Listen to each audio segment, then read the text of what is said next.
Queridos filhos e filhas, podemos nos sentar.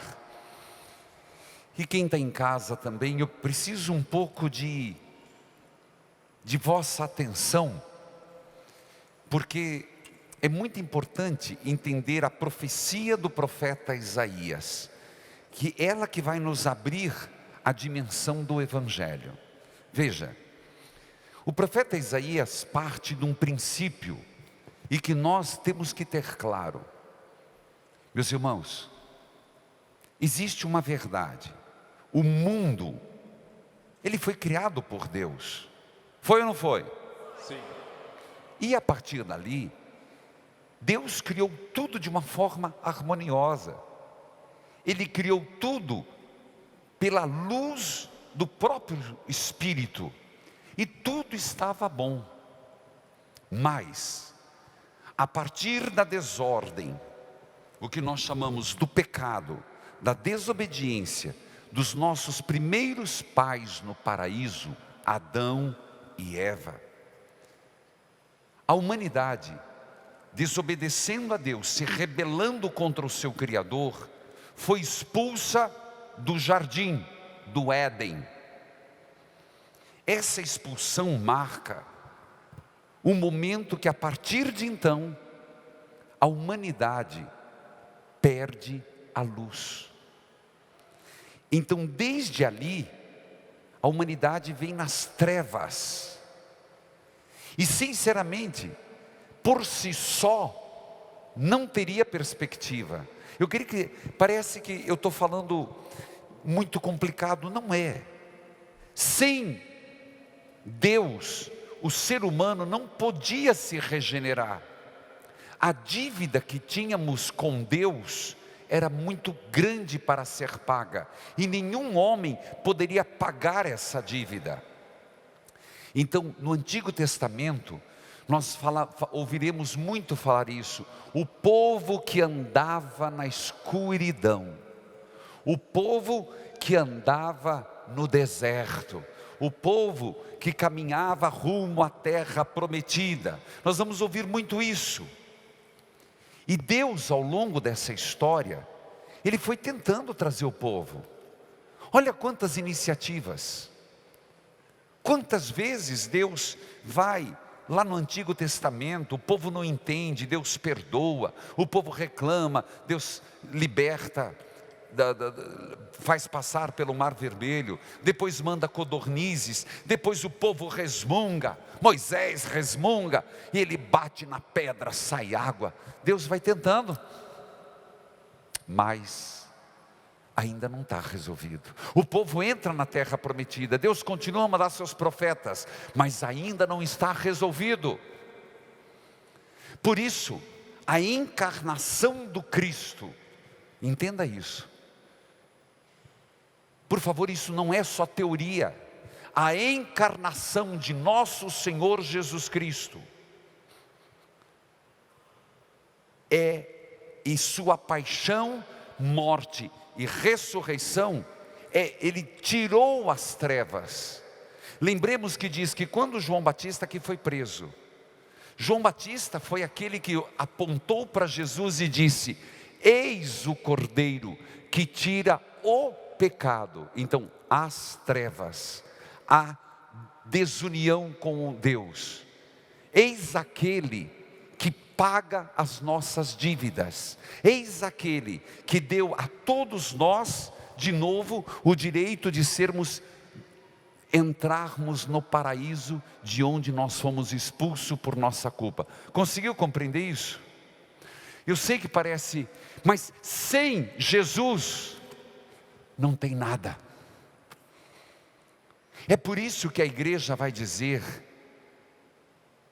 e eu repito o que li não faz muito tempo dos bispos: meus irmãos, nós podemos abrir mão de muita coisa, mas nós nunca poderemos abrir mão da pessoa de Jesus Cristo. E vivemos dias difíceis, porque ninguém se salva sem Jesus. Você pode gostar ou não gostar, não há salvação sem Jesus Cristo. Isso é para nós algo fundamental. Por que o Senhor está dizendo isso? Por causa da primeira leitura. Porque a primeira leitura vai nos dizer, nos fala com tanta clareza: terra de Zabulon, terra de Neftali. Mas recentemente cobriu a glória do caminho do mar, além do Jordão, da Galileia das nações. O povo que andava na escuridão viu uma grande luz, para que os que habitam nas sombras da morte. Uma luz resplandeceu. Quem é essa luz? Jesus. Quem é essa luz? Jesus. Pela terceira vez, diga com autoridade e responda: quem é essa luz? Jesus.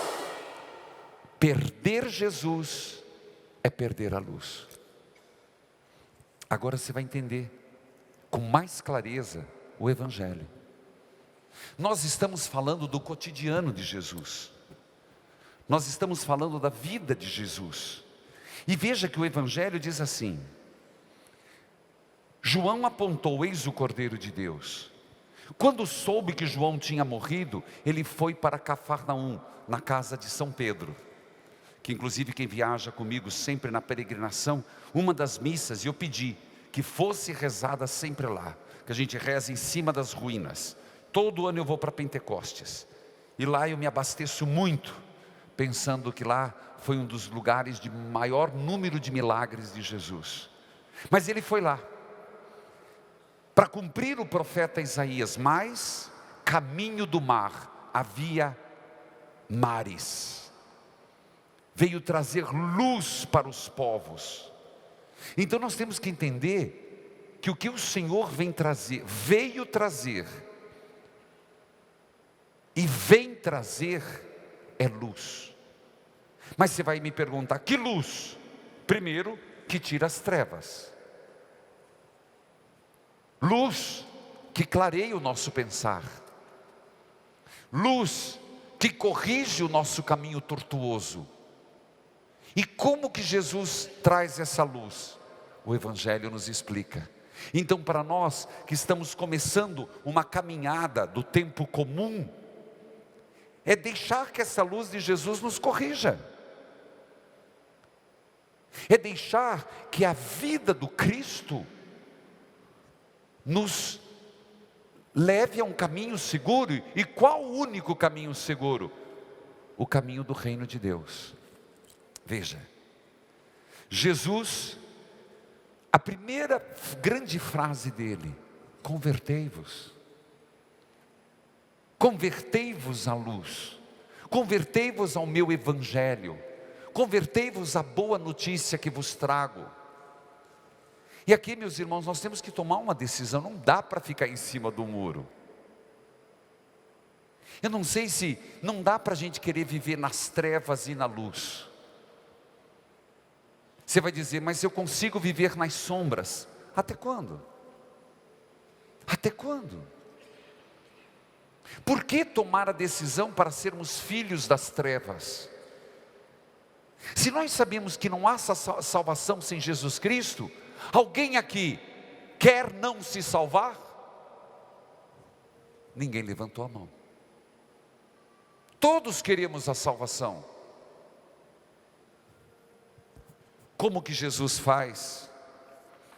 Jesus tem atitude simples. Ele confia no ser humano. Ele partilha a sua redenção. Quando ele passa pelo mar da Galileia e escolhe Pedro, e quem era o irmão de Pedro? Não fala não, comentarista. No Evangelho tinham vários irmãos consanguíneos. Já conseguiram saber quem é? Pedro e André. Oh, meus irmãos, tem que saber essas coisas. Eram dois irmãos de sangue. E chamou: venha, eu vos farei pescadores de homens, eu farei de vocês pescadores de pessoas humanas. É porque o Senhor quer arrebanhar. A proposta de Deus é salvar. A proposta de Deus é dar vida nova. Mais adiante, ele encontra mais dois irmãos. Quem? Tiago e João. João evangelista. e de novo chama. Eu diria, o Senhor está nos chamando. Ele passa pelo meu mar da Galileia, pelo teu mar da Galileia, e o Senhor está dizendo, vem comigo. Vem comigo. Eu divido com você a luz. Eu divido com você a construção do reino de Deus. Eu preciso de você. Eu conto com você. Será que não nos cabe uma pergunta agora? Por que relutamos? Você viram que os apóstolos, e Jesus acabou com a cooperativa, né? Fico pensando na frustração dos pais desses apóstolos. Os barcos vazios. Mas o que levou esses homens a imediatamente se porem a segui-lo? O que nos impede disso? Eu te pergunto, o que é que nos prende, eu diria que nos faz ficar deste lado? O que é que te prende hoje? As redes?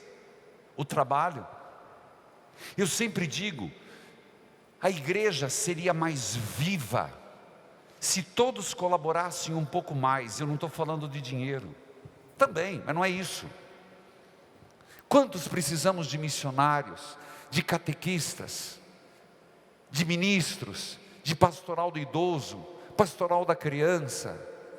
Quanto precisamos? E a pessoa não se dispõe. O Senhor está pedindo o teu sim. A luz precisa irradiar. E infelizmente, meus irmãos, as trevas crescem na ausência da luz. O mal cresce na ausência do bem. Então, se você olhar para o mundo hoje e te der aquela sensação, o mundo está feio, seu padre. Olha, aqui está feia, a família está feia. Então, é que nós estamos nos omitindo. Porque as trevas crescem na ausência da luz. O mal cresce na ausência do bem. Da minha ação e da sua em Cristo. Em Cristo. É impressionante que o Evangelho continua. Para quem quer retomar, para quem, lembra, no ato penitencial eu falava do se deixar conduzir. Talvez alguém vai dizer assim, mas Jesus nem olha para mim. Meus irmãos, Ele olhou para Pedro, Ele olhou para Tiago, Ele olhou para João, Ele olhou para Judas Iscariotes. O Senhor, Ele apenas pediu, sigam-me e eu farei de vocês. Ele disse assim, Ele disse diferente. Ele disse assim, olha, venham e vocês farão isso. Foi isso que Ele disse? Não. Venham e eu vos farei pescadores de homens. Então o Senhor está dizendo, venha, diga seu sim para Deus e eu vou te capacitar. Eu vou te dar a palavra de sabedoria. Eu vou te dar a palavra da ciência. Eu vou te dar o discernimento. Mas eu não posso, padre, eu tenho pouca escolaridade. Bem-vindo à escola de São Pedro. Bem-vindo. Porque o Senhor escolhe os fracos para confundir os fortes. O Senhor escolhe e se vale da nossa fraqueza para mostrar a sua grandeza. Como se não bastasse. Olha o que Jesus faz. Jesus vai mostrando. Lembra que eu falei da luz? Eu percebo que hoje nós estamos precisando muito de faróis. Na antiguidade havia os faróis da Alexandria. Nos mares, Nossa Senhora dos Navegantes, os faróis para os barcos na travessia. Eu não sei, quem são os grandes faróis hoje no Brasil? Quem? Onde estão os faróis Veja as escolhas que estão sendo feitas. Jesus foi iluminando, e a luz onde ele levava, curava os doentes. O mundo precisa ser curado. O mundo está doente. O mundo está doente na sua violência. O mundo está doente no desrespeito. Então o Senhor passou por toda aquela região, curando todo tipo de doença e enfermidade.